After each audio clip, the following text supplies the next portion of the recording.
রবিউল আউয়াল যেহেতু আমাদের একেবারে সন্নিকটে, রবিউল আউয়াল মাস আসলেই আমরা বাংলাদেশে দেখি অনেকে অনেক রকমের আয়োজন করে। রবিউল আউয়াল মাসটা আল্লাহর কাছে দামি মাস, নিঃসন্দেহে স্মরণীয় এক মাস রবিউল আউয়াল, যে মাসে পেয়ারা হাবিব এই পৃথিবীতে আগমন করলেন। আবার যে মাসে পেয়ারা হাবিব এই মাসেই দুনিয়া থেকে বিদায় নিলেন। রবিউল আউয়ালের অনন্য সবচেয়ে বড় দাবি নবীজির প্রতি মহব্বত বৃদ্ধি করার মধ্য দিয়ে আনুগত্যশীল উম্মত হওয়া, এমন উম্মত হওয়া যে উম্মতদেরকে নবীজি খুঁজবেন। আজকে আমরা কথা বলতে চাই কাইফা লা নুহিব্বু রাসূলুল্লাহি সাল্লাল্লাহু আলাইহি ওয়াসাল্লাম, কেমন করে আমরা আমাদের নবীজিকে ভালো না বাসবো, যে নবী সবটা আমাদের জন্য দিয়ে গেলেন, উজাড় করে দিয়ে গেছেন, কিছু নেন নাই, সব উজাড় করে দিলেন। ক্ষুধা, কষ্ট, যন্ত্রণা, দারিদ্রতা সব সয়েছেন শুধুমাত্র উম্মতের জন্য। যে নবী হেদায়েত নিয়ে আসলেন, আলোকবর্তিকা নিয়ে পৃথিবীতে আগমন করলেন, আগমনের দিক থেকে সবার পরে আসলেও সমস্ত নবীদের সম্রাট সাইয়্যিদুল মুরসালিন হিসাবে আমার নবীকে আল্লাহ তাআলা শ্রেষ্ঠত্ব দিলেন। আল্লাহু আকবার। নবীজির প্রতি এই মহাব্বত, এটা আমার ঈমানের সাথে সম্পৃক্ত বিষয়। কোরআনুল কারীম আল্লাহ রাব্বুল আলামিন সূরা আহজাবের মধ্যে জানিয়ে দিলেন, আন-নাবিয়্যু আওলা বিল মুমিনিনা মিন আনফুসিহিম, নবী তোমাদের কাছে তোমাদের জীবনের চাইতে সেরা হওয়া লাগবে। নবীজিকে জীবনের চাইতে বেশি ভালোবাসা লাগবে। যেই নবী জীবন দিয়ে উম্মতকে ভালোবাসলেন, সারাটা জীবন ধরে উম্মতের কথা ভাবলেন, যে নবী উম্মতের জন্য পাগল পারা ছিলেন, সেই নবীর ভালোবাসা আল্লাহ পাক আমাদের জন্য আবশ্যক বানায় দিলেন। শুধু আবশ্যক বানায় দেন নাই, লা ইউমিনু আহাদুকুম হাত্তা কুনা হাব্বা ইলাইহি মিন ওয়ালিদিহি ওয়া ওয়ালাদিহি ওয়ান নাসি আজমাইন। নবীজি বলেন, ততক্ষণ পর্যন্ত মুমিন হতে পারবে না যতক্ষণ আমি নবীকে পিতার চাইতে, মায়ের চাইতে, সন্তানের চাইতে বেশি ভালো না বাসবে, পিতা মাতার চাইতে বেশি ভালো না বাসবে, ততদিন পর্যন্ত ঈমানদার হওয়া যাবে না। ঈমানের দাবি যদি সত্য হতে হয়, নবীজিকে সবচাইতে বেশি ভালোবাসা লাগবে। আল্লাহর নবীর ভালোবাসা যার হৃদয়ে বেড়ে যাবে, তার ঈমানকে যিনি দামি বানায় দিবেন তিনি কে? ইভেন আপনার নিজের জীবনের চাইতে নবীজিকে ভালোবাসা লাগবে বেশি। আমরা নবীজিকে কতটুকুন ভালোবাসি একটু চিন্তা করেন। নবীজির কয়টা আদর্শ আমি আমার জীবনে বাস্তবায়নের স্বপ্ন দেখি, পুরাপুরি না পারলেও চেষ্টা করি। নবীজিকে ভালোবাসা এটা আমাদের ঈমানের দাবি। আল্লাহর নবী পৃথিবীতে আসলেন, বুইসতু লিউতাম্মিমা মাকারিমাল আখলাক, সকল মানুষকে আখলাক শিক্ষা দেওয়ার জন্য আসলেন। আল্লাহর নবী ধরে ধরে আখলাক গুলা শিখায় গেলেন। আল্লাহর নবীর আখলাকটা এমন আখলাক, ওয়া ইন্নাকা লাআলা খুলুকিন আযীম, সমুদ্র মহাসমুদ্র পরিমাপ যদি করেন, এর চাইতে মহান আদর্শ যিনি নবীজিকে দিয়েছেন তিনি কে? সমুদ্র মহাসমুদ্র পরিমাণ যদি আখলাককে বিচার করেন, এর চাইতে বেশি আখলাক নবীজির জীবন আল্লাহ তাআলা দান করেছেন। পুরাটা জীবন ভর্তি নবীজির আখলাক। একটা উট নবীজির সামনে এসে কেঁদে ফেললেন। উটের চোখে যখন নবীজি পানি দেখলেন, নবীজি বুঝে ফেললেন যে উট তার কষ্টের কথাগুলা নবীজিকে বলতে চাচ্ছে। তার মুখের হয়তো বলার মতো শক্তি নেই, তাকে আল্লাহ তাআলা জবান দেন নাই, সে বলতে পারে না। চোখের পানি দেখে নবীজি বুঝলেন যে উটটা কষ্টে আছে, আর উটটাও বুঝলো তিনি রহমাতুল লিল আলামিন, গোটা জগতের জন্য তিনি রহমত। বলেন আল্লাহু আকবার। নবীজির সামনে যখন এসে কেঁদে ফেলছেন, কাদার সঙ্গে সঙ্গে নবী করিম সাল্লাল্লাহু আলাইহি ওয়াসাল্লাম তিনি বললেন, এই উটের মালিককে, এই উটটা কার দায়িত্বে আছে? একজন সাহাবী হাত উঠাইলেন, নবী আমার দায়িত্বে উটটা আছে। আল্লাহর হাবিব বললেন, আফালা তাত্তাকিল্লাহ ফি হাযিহিল বাহিমা আল্লাতী মাল্লাকাকাল্লাহু ইয়া। এই উটের ব্যাপারে কি আল্লাহর সামনে তোমাকে জবাব দেওয়া লাগবে না? এই উটের ব্যাপারে কি তুমি জিজ্ঞাসিত হবা না? নবীজি সেদিন প্রশ্ন করা মাত্র সাহাবী অবাক হয়ে গেলেন। একটা উটের চোখে পানি দেখে রাহমাতুল লিল আলামিনের মায়া লেগে গেছে। পিঁপড়ার বাসা পুড়িয়ে ফেলেছে। আল্লাহর হাবিব জিজ্ঞাসা করলেন, কারা পুড়িয়েছ? সাহাবায়ে কেরাম হাত তুললেন, নবী আমরা পুড়িয়েছি। আল্লাহর হাবিব বললেন, কাউকে পানি আর আগুন দিয়ে শাস্তি দিবা না, কারণ পানি আর আগুন দিয়ে যিনি শাস্তি দিবেন তিনি কে? নবীজি সাল্লাল্লাহু আলাইহি ওয়াসাল্লাম আখলাকের পূর্ণতার জন্য এই পৃথিবীতে আসলেন।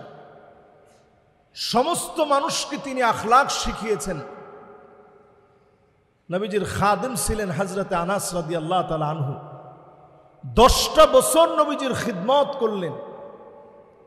একবারের জন্য নবীজি বলেন নাই এই কাজটা কেন করছো, এই কাজটা কেন করো নাই। জীবনে কোনোদিন নবীজি এই কথাটা জিজ্ঞাসা করেনি। নবীজিকে কেন ভালোবাসি? আল মারউ মাআ মান নাহাব্বা। আল্লাহ নবীকে যদি দিল থেকে ভালোবাসেন, নবীজির সঙ্গে যিনি জান্নাতের মেহমান বানায় দিবেন তিনি কে? নবীজিকে কেন ভালোবাসি? নবীজির এই জন্য ভালোবাসি, যেদিন সব নবীরা ইয়া নাফসি ইয়া নাফসি বলবে, ইয়া নাফসি ইয়া নাফসি বলবে, সব নবীরা যেদিন হয়রান পেরেশান হয়ে যাবে, আমার নবী সেদিন উম্মতি উম্মতি বলে আল্লাহর সামনে সেদিন কাঁদবে। মাথাটা নবীজি নিচের দিকে দিয়ে দিবেন, সিজদা অবনত হয়ে মালিকের কাছে কাঁদবেন। আল্লাহ পাক সেদিন বলবে, নবী আজ আপনি আর কাঁদবেন না, সারাটা জীবন ধরে আপনি কেঁদেছেন, আজকে আপনি আর কাঁদবেন না। ইরফা রাসাক, আপনি আপনার মাথাটাকে উঠান। সাল তু'তা, যা মনে চায় আল্লাহ পাকের কাছে আজকে আপনি চান। ইশফা তুশাফা, যাকে মনে চায় শাফাত করেন। নবী সেদিন বলা মাত্র যিনি মাফ করে দিবেন তিনি কে? যে নবীর দাম আল্লাহর কাছে এত বেশি, সেই নবী সেদিন পর্যন্ত আমাদের জন্য পেরেশান পেরেশান পেরেশান। আমার উম্মতের কি হালত হবে? নবীজিরে এত ভালোবাসি কেন? নবীজি পুল সিরাতের কিনারায় দাঁড়ায় থাকবে। সবাই বলেন কোন জায়গায়? মানুষ 3 ভাবে পুল সিরাতটা পার হবে। 3 ভাবে পুল সিরাত পার হতে গিয়ে কারো হাত কেটে নিচে থাকবে জাহান্নাম, জাহান্নামের মধ্যে পড়ে যাবে। কারো পা কেটে জাহান্নামের মধ্যে পড়ে যাবে। চতুর্দিকে শুধু চিৎকার আর চিৎকার। সেই জায়গায় তিনভাবে আল্লাহর গোলামরা পার হবে। সিনফান মুশাতান, আল্লাহর এমন কিছু গোলাম থাকবে পায়ে হেঁটে হেঁটে পুলসিরাত পার হতে যাবে, খেটে কেটে দ্বিখণ্ডিত হয়ে পড়ে যাবে, কেটে কেটে পড়ে যাবে। সিনফান রুকবানান, আরেক শ্রেণীর মানুষ আল্লাহর জান্নাতে আরোহণে চড়বে, মুহূর্তের ভিতরে চোখের পলকে পার হয়ে যাবে। সিনফান আলা উজুহিহিম, আরেক গ্রুপকে আল্লাহ পাক মাথাগুলা নিচের দিকে দিয়ে দিবে, পাগুলা উপরের দিকে দিয়ে দিবে, চেহারাগুলা কেটে ফেটে চৌচির হয়ে যাবে। আমার নবী, বিশ্ব নবী পুলসিরাতের কিনারায় দাঁড়ায় থাকবে। উম্মতের এই বেহাল দশা দেখে নবী আল্লাহকে ডাক দিয়ে বলবে, ইয়া রব্বি সাল্লিম, ইয়া রব্বি সাল্লিম।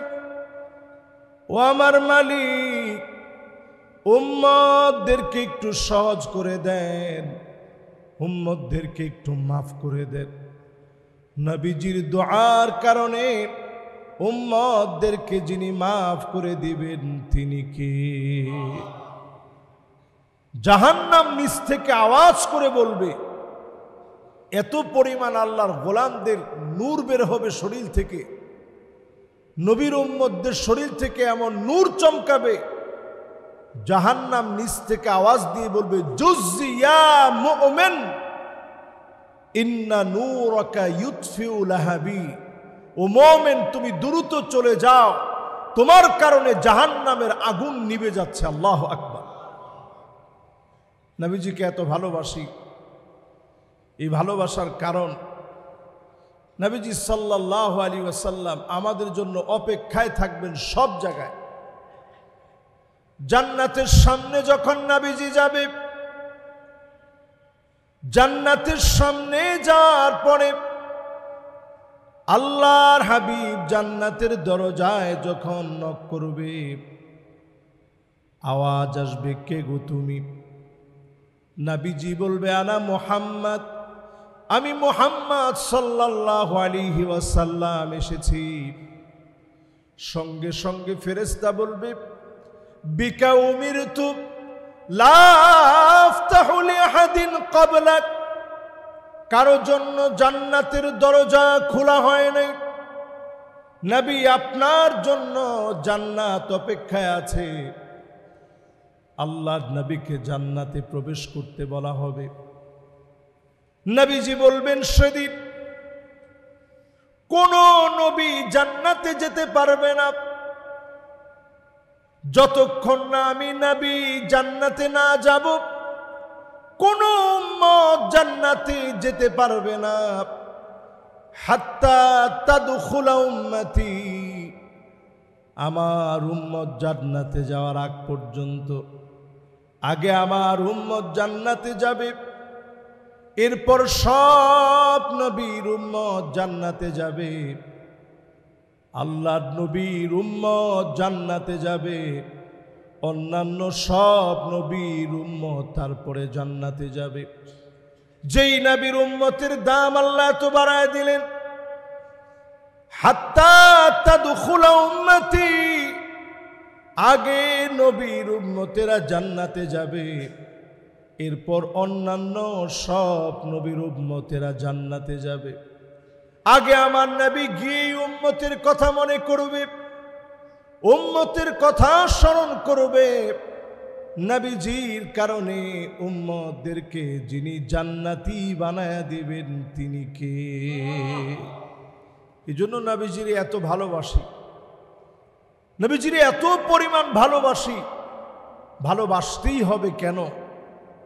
এই জন্য ভালোবাসতে হবে, নবীজি সেদিন আমাকে চিনলে আল্লাহ মাফ করবে, না চিনলে সেদিন আল্লাহ মাফ করবে না।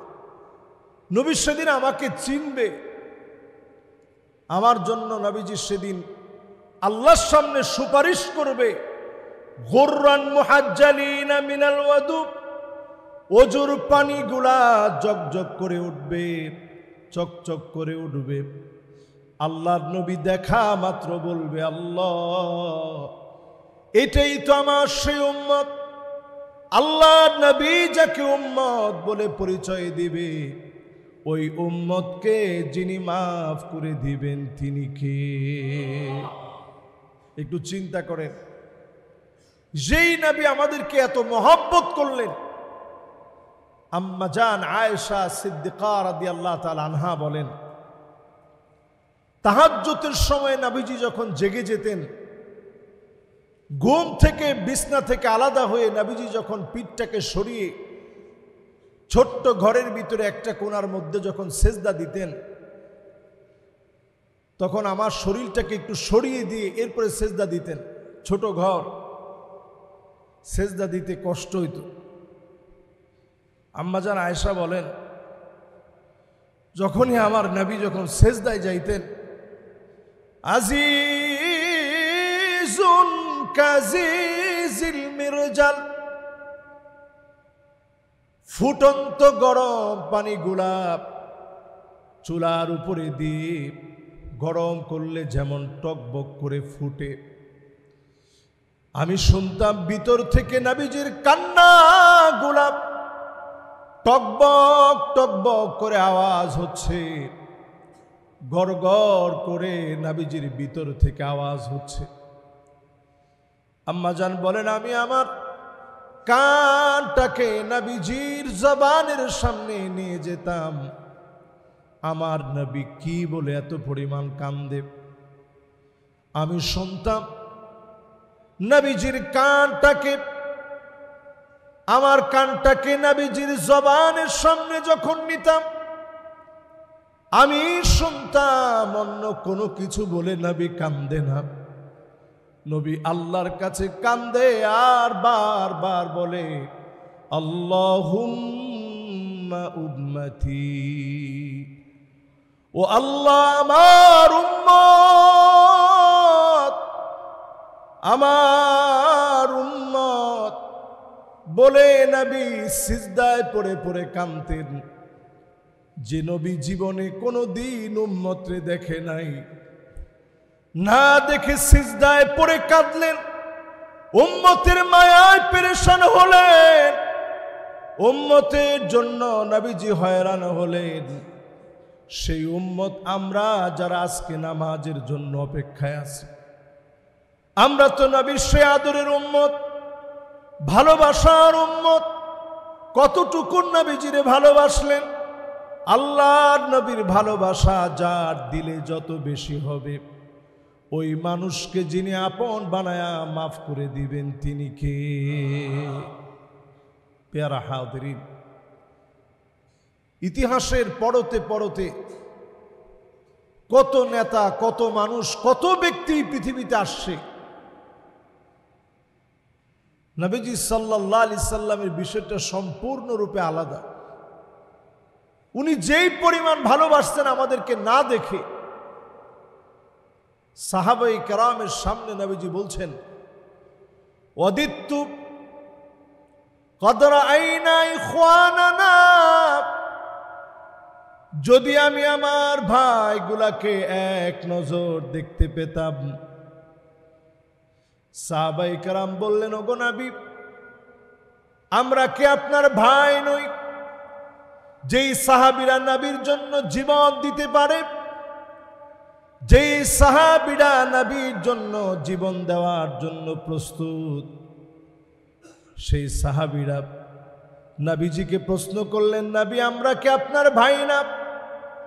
আল্লাহর নবী বললেন, না, তোমরা আমার ভাই নও, বাল আনতুম আসহাবি, তোমরা তো কেবল আমার সাহাবী।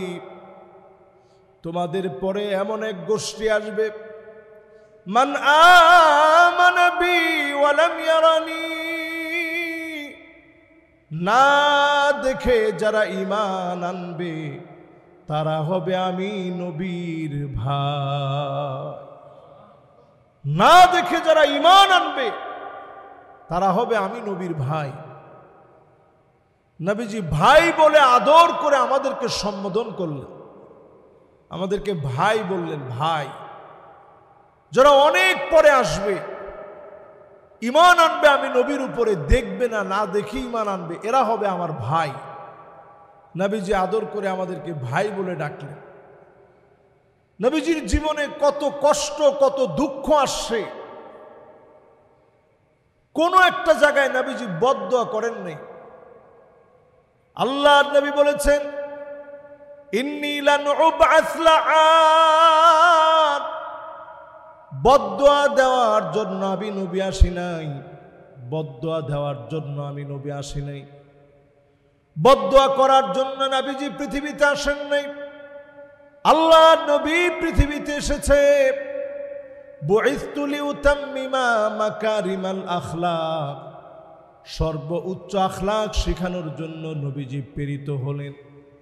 ওয়ামা আরসালনাকা ইল্লা রাহমাতাল লিল আলামিন। আসমান আর জমিন এর ভিতরে যা কিছু আছে সবার জন্য নবীজি রহমত, কুল কায়নাতের জন্য নবীজি রহমত, সমস্ত সৃষ্টির জন্য নবীজি রহমত।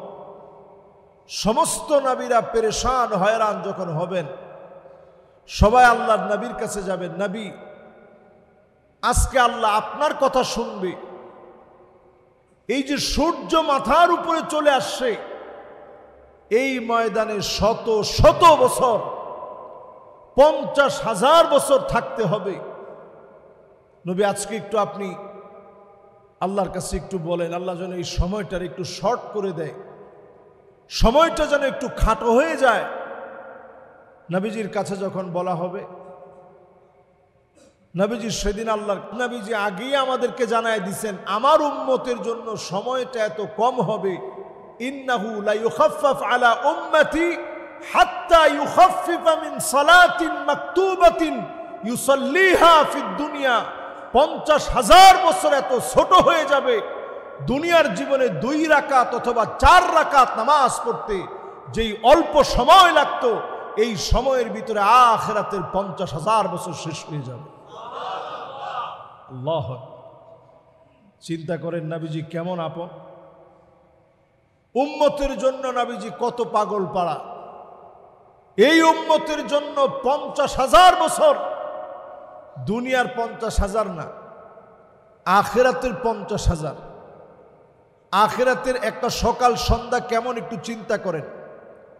কাআন্নাহুম ইয়াউমা ইয়ারাউনাহা লাম ইয়ালবাসু ইল্লা আশিয়াতান আও দুহাহা।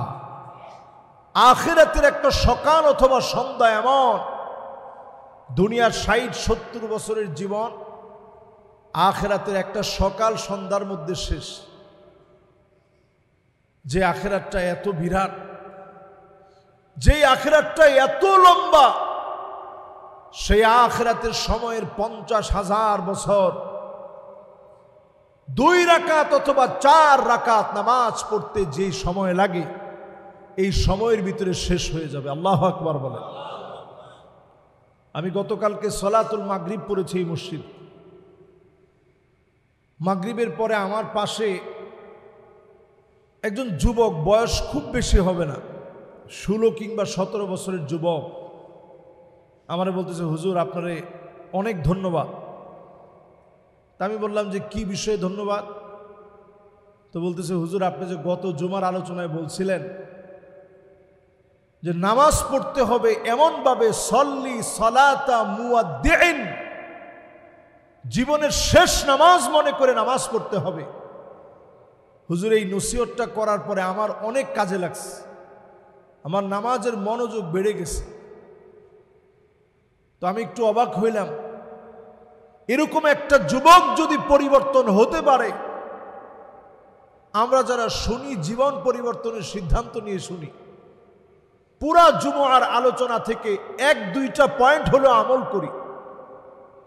আজকের এই জুমা থেকে অন্তত নিয়ত করে নেই নবীজির সুন্নাহ সম্পর্কে জানবো, মানবো, আমল করব। কয়েকটা সুন্নত মানেন, আজকে অন্তত নতুন একটা সুন্নত আমলে আপনি বাড়িয়ে নেন, সেটা হচ্ছে মিসওয়াক করা।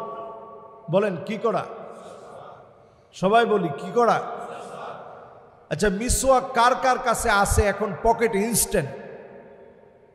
কার কার কাছে আছে দেখি? মাশাআল্লাহ, একজন, মাশাআল্লাহ, 2 জন, 3 জন, 4 জন, 5 জন, মাশাআল্লাহ। আচ্ছা, বাসায় কার কার মিসওয়াক আছে একটু দেখি? মাশাআল্লাহ, আলহামদুলিল্লাহ। যাদের বাসায় মিসওয়াক নাই আমরা আজকেই কিনে নিব। মিসওয়াকের দাম কত? মাশাআল্লাহ, 10 টাকা। আরেকটু ভালো হইলে যদি আপনি নিতে চান 20 টাকা। এরপরে যদি আপনি জাইতুনের ডাল নেন, এটি একটু 50 টাকা 60 টাকা নেই। এখন ওইটাই কিনতে হবে এমন কোনো শর্ত নেই। যার তৌফিক আছে পারলে কিনবেন। যে কোনো রকমের মিসওয়াক 1 বিঘত পরিমাণ লম্বা। কয় বিঘত? 1 বিঘত পরিমাণ লম্বা। এই মিসওয়াকটাকে ধরার নিয়ম আছে। মিসওয়াকটাকে ঠিক এইভাবে ধরবেন।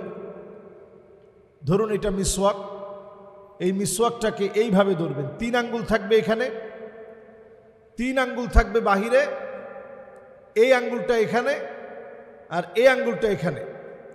এরপরে মিসওয়াক করবেন।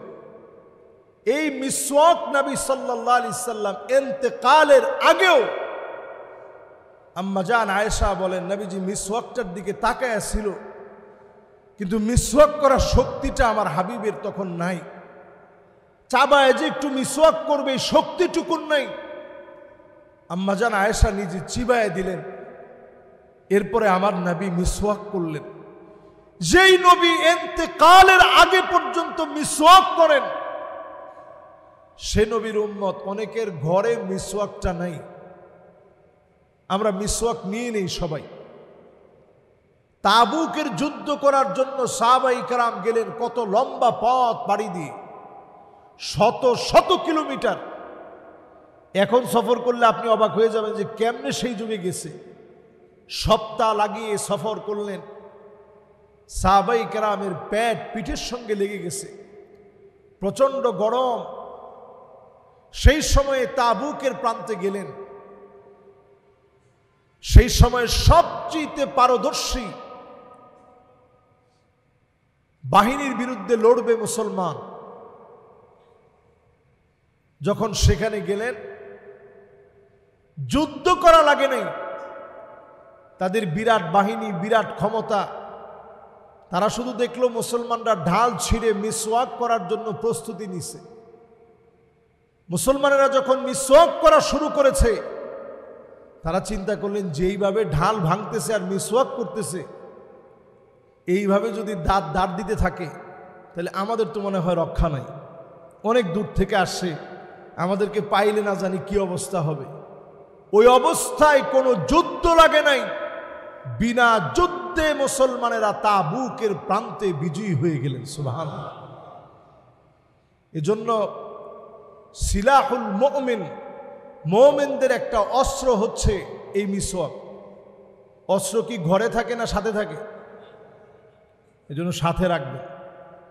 মিসওয়াক সাথে রাখবেন, গাড়িতে রাখবেন। নবী আলাইহিস সালাতু ওয়াস সালাম এত পরিমাণ মিসওয়াকের কথা বলতেন এবং নবীজি বলতেন লা আমারতুহুম বিসওয়াক। যদি মিসওয়াকের কথা বারবার বলার কারণে এটা আবশ্যক হয়ে যেত, ওয়াজিব হয়ে যেত, যেটা অনেকের জন্য কষ্টসাধ্য হতো, বিষয়টা যদি এমন না হতো তাহলে বারবার নবীজি এত পরিমাণ তাকিদ দিয়েছেন, এর কারণে এটা আবশ্যক হয়ে যেত। নবীজি আবশ্যক করে দিতেন, করতেই হবে। কিন্তু কোনো কারণে যদি আপনার উপরে কষ্ট হয়ে যায়, এই জন্য নবীজি চাপায় দেন নাই। কিন্তু আরব দেশে দেখবেন নামাজ শুরু হওয়ার আগ মুহূর্তে অন্তত মিসওয়াকটা বের করে একটা বার অন্তত স্পর্শ করে পকেটে রেখে দিচ্ছে, যাতে করে মিসওয়াকের পূর্ণ সওয়াব আল্লাহ তাআলা যেন বান্দার আমলনামায় দান করে দেন। সুবহানাল্লাহ। পেয়ারা হাজিরিন, এজন্য আমরা মিসওয়াকের আমলটা অন্তত আজকের এই জুমা থেকে নিই, মিসওয়াকের আমলটা করি। আরেকটা আমল আজকের এই জুমা থেকে, রবিউল আউয়াল আমাদেরকে আমল শেখানোর মাস।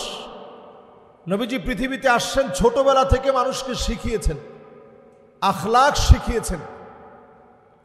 দুধমা হালিমার ঘরে যখন তিনি দুধ পান করতেন, তিনি এক বুক থেকে খাবার গ্রহণ করতেন, অন্য বুক থেকে তার ভাইদের জন্য রেখে দিতেন। সুবহানাল্লাহ। এমন নবী ছিলেন, ছোটবেলা থেকেই তিনি মানুষকে আখলাক শিখিয়েছেন। সেই নবীর উম্মত হওয়ার সৌভাগ্য আল্লাহ তাআলা আমাদেরকে দিয়েছেন, যে নবী আল্লাহর কাছে কিছুই চান নাই, শুধুমাত্র উম্মতের মায়ায়। নবীজি বলেন, ওয়ালিকুল্লি নবীন দাওয়াতুম মুস্তাজাবাহ। সব নবীদের জন্য দোয়ায়ে মুস্তাজাব আছে। নবীরা যখন দোয়া করে, আল্লাহ রাব্বুল আলামিন নবীদের দোয়া কবুল করে নেন। ফাহিয়া নাইলাতুন ইনশাআল্লাহ। নবীজি বলেন, ইন্নী ইখতাবাতু দাওয়াতি শাফাতান লিউম্মতি। আমি নবী অনেক অনেক বিপদে পড়েছি, আল্লাহর কাছে সুযোগটা রেখে দিয়েছি। বিপদ আসলে ফেরেশতা এসে বলেছে, নবী এই মুহূর্তে দোয়া করেন। আমি নবী দোয়ার সুযোগটা রেখে দিয়েছি। ফাহিয়া নাইলাতুন। সেই দিন আমার উম্মত, ওই যে দুনিয়ার জীবনে আল্লাহর কাছে চাই নাই, ফলাফল সেদিন উম্মত পেয়ে যাবে। অসংখ্য উম্মত সেদিন শাফাতে ধন্য হবে। যিনি মাফ করে জান্নাতি বানায় দিবেন তিনি কে? অসংখ্য উম্মত সেদিন মাফ পেয়ে যাবে। ফাহিয়া নাইলাতুন। উম্মত সেদিন নবীজির শাফাত প্রাপ্ত হবে ইনশাআল্লাহ। নবীজি বলতেছে ইনশাআল্লাহ, যদি আল্লাহ চান। শর্ত দিয়েছেন, মান মাতা মিন উম্মতি লা ইউশরিক বিল্লাহি আহাদা। যে উম্মত মৃত্যুবরণ করলো, আল্লাহর সাথে কাউকে শরীক করে নাই, ওই উম্মত সেদিন মাপ পেয়ে যাবে। সেই উম্মত সেদিন দামি হয়ে যাবে। সেই উম্মত সেদিন আল্লাহর কাছে সেরা হয়ে যাবে, যে উম্মত শিরকের মতো গুনাহ করে নাই। এখন আমাদের আমলনামার ভিতরে শিরক আছে না নাই? অহরহ শিরক। আমরা কথা বলার সময় অনেকে বলি, ভাই দেখা হবে, ভালো থাকেন। আপনি এক মুহূর্ত ভালো থাকার সুযোগ আছে? সুস্থ সবল মানুষটা আসছেন,